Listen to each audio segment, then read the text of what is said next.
마가복음 14장. 6월절과 무교절이 되기 이틀 전이었습니다. 대제사장들과 율법학자들은 어떻게 예수를 체포해 죽일지 궁리하고 있었습니다. 그들은 백성들이 소동을 일으킬 수 있으니 명절에는 하지 말자라고 말했습니다. 예수께서 베다니 마을에 나병 환자 시몬이라는 사람의 집에서 식탁에 기대 먹고 계시는데 한 여인이 값비싼 순수한 나드 향유 같은 옥합 하나를 가져왔습니다. 그리고 그 여인은 옥합을 깨뜨려 향유를 예수의 머리에 부었습니다. 거기 있던 사람들이 화를 내며 서로 수군거렸습니다. 왜 향유를 저렇게 낭비하는가? 저것을 팔면 300데나리온은 좋게 될 텐데 그 돈을 가난한 사람들에게 주었으면 좋았을 것을. 그러면서 그들은 여인을 심하게 나무랐습니다.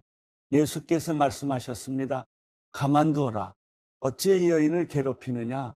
이 사람은 내게 좋은 일을 했다. 가난한 사람들이야 항상 너희 곁에 있으니 너희가 원하기만 하면 언제든지 도울 수 있지만 나는 너희 곁에 항상 있는 것이 아니다. 이 여인은 자기가 할 수 있는 일을 했다. 내 몸에 향유를 부어 내 장례를 미리 준비한 것이다. 내가 너희에게 진실로 말한다. 온 세상 어디든지 복음이 전파되는 곳마다 이 여인이 한 일도 전해져서 사람들이 이 여인을 기억하게 될 것이다. 그때 12 제자 가운데 하나인 가룟 유다가 예수를 배반해서 넘겨줄 심산으로 대제사장들에게 갔습니다. 그들은 유다의 말을 듣고 무척 기뻐하며 그에게 돈을 주기로 약속했습니다. 그래서 유다는 예수를 넘겨줄 기회를 엿보았습니다. 무교절 첫날 6월절 양을 잡는 날에 제자들이 예수께 물었습니다. 우리가 주를 위해 어디에 가서 6월절 음식을 준비하는 것이 좋겠습니까? 그러자 예수께서 제자 2사람을 보내시며 말씀하셨습니다. 성 안으로 들어가면 물동이를 메고 가는 사람을 만날 것이다. 그를 따라가거라. 그가 어디로 들어가든지 그 집주인에게 선생님께서 제자들과 함께 6월절 음식 먹을 방이 어디냐고 물으십니다라고 말하라. 그가 잘 마련해 놓은 넓은 다락방을 보여줄 것이다. 거기에다 우리를 위해 음식을 준비해두라. 제자들이 떠나 성 안으로 들어가 보니 모든 것이 예수께서 말씀하신 그대로였습니다. 그리하여 그들은 6월절을 준비했습니다. 그날 저녁이 되자 예수께서 12 제자들과 함께 그 집에 도착하셨습니다. 함께 식탁에 기대어 음식을 나누는 동안 예수께서 말씀하셨습니다. 내가 너희에게 진실로 말한다. 너희 가운데 하나가 나를 배반할 것이다. 그가 지금 나와 함께 먹고 있다. 그들은 슬픔에 잠겨 한 사람씩 예수께 물었습니다. 설마 저는 아니지요? 예수께서 대답하셨습니다. 12명 가운데 한 사람이다. 지금 나와 한 그릇에 빵을 찍어 먹는 사람이다. 인자는 자신에 대해 성경에 기록된 대로 가겠지만 인자를 배반하는 그 사람에게는 화가 있을 것이다. 그는 차라리 이 세상에 태어나지 않았더라면 좋았을 것이다. 그들이 음식을 먹고 있는데 예수께서 빵을 들고 감사 기도를 드리신 후 떼어 제자들에게 나눠주며 말씀하셨습니다. 이것을 받으라. 이것은 내 몸이다. 그러고 나서 예수께서는 잔을 들고 감사 기도를 드리신 후 제자들에게 주셨습니다. 그러자 그들 모두 받아 마셨습니다. 예수께서 그들에게 말씀하셨습니다. 이것은 많은 사람을 위해 흘리는 내 피, 곧 언약의 피다. 내가 너희에게 진실로 말한다. 내가 하나님 나라에서 새 포도주를 마시는 그날까지 포도나무에서 난 것을 다시는 마시지 않을 것이다. 그들은 찬송을 부른 뒤 올리브 산으로 향했습니다. 예수께서 그들에게 말씀하셨습니다. 너희는 모두 나를 버릴 것이다. 성경에 이렇게 기록되어 있다. 내가 목자를 치리는 양떼가 흩어질 것이다. 그러나 내가 살아난 후에 너희보다 앞서 갈릴리로 갈 것이다. 베드로가 장담하며 말했습니다. 모든 사람이 주를 저버린다 해도 저는 그렇게 하지 않을 것입니다. 예수께서 대답하셨습니다. 내가 내게 진실로 말한다. 오늘 밤 닭이 2번 울기 전에 내가 나를 모른다고 3번 부인할 것이다. 그러나 베드로는 힘주어 말했습니다. 주와 함께 죽을지언정 결코 주를 모른다고 하지 않을 것입니다. 다른 모든 제자들도 같은 말을 했습니다. 그들은 겟세마네라는 곳으로 갔습니다. 예수께서 제자들에게 내가 기도하는 동안 여기 앉아 있으라 하시고 베드로와 야고보와 요한만 따로 데리고 가셨습니다. 그리고 매우 근심에 잠겨 괴로워하셨습니다. 예수께서 그들에게 말씀하셨습니다. 내 마음이 너무 괴로워 죽을 지경이다. 너희는 여기 머물러 깨어 있으라. 예수께서는 조금 떨어진 곳으로 가셔서 땅에 엎드려 할 수만 있다면 그 순간이 그냥 지나가게 해주십사 기도하셨습니다. 예수께서 말씀하셨습니다. 아버지여, 아버지께는 모든 일이 가능하시니 이 잔을 내게서 거두어 주십시오. 그러나 내 뜻대로 하지 마시고 아버지의 뜻대로 하십시오. 그러고 나서 제자들에게 돌아와 보시니 그들은 자고 있었습니다. 예수께서 베드로에게 말씀하셨습니다. 시몬아, 자고 있느냐? 내가 1시간도 깨어있지 못하겠느냐? 시험에 들지 않도록 깨어서 기도하여라. 마음은 간절한데 육신이 약하구나. 예수께서는 다시 한번 가셔서 똑같은 말씀으로 기도하셨습니다.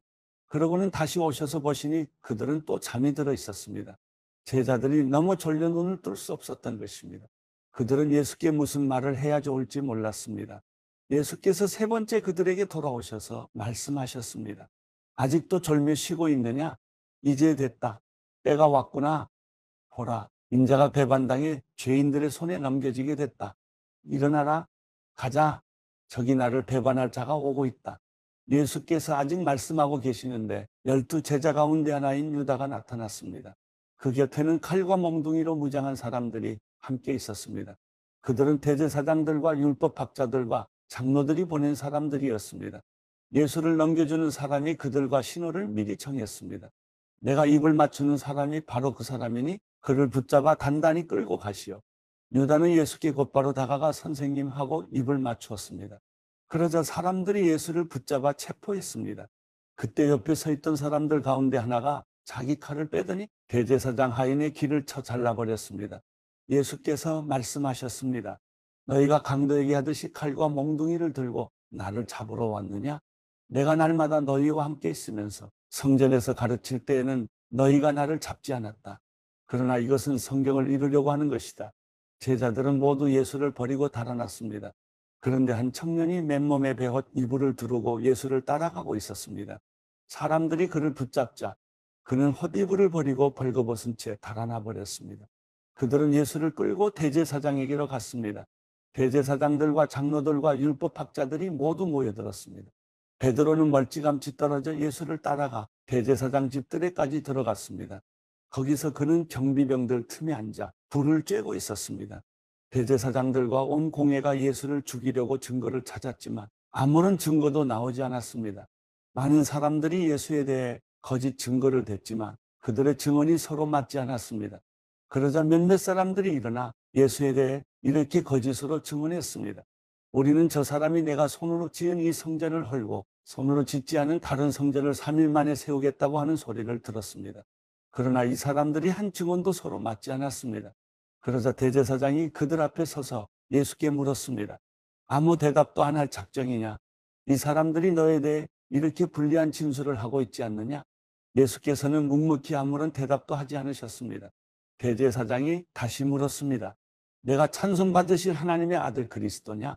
예수께서 대답하셨습니다. 내가 바로 그다.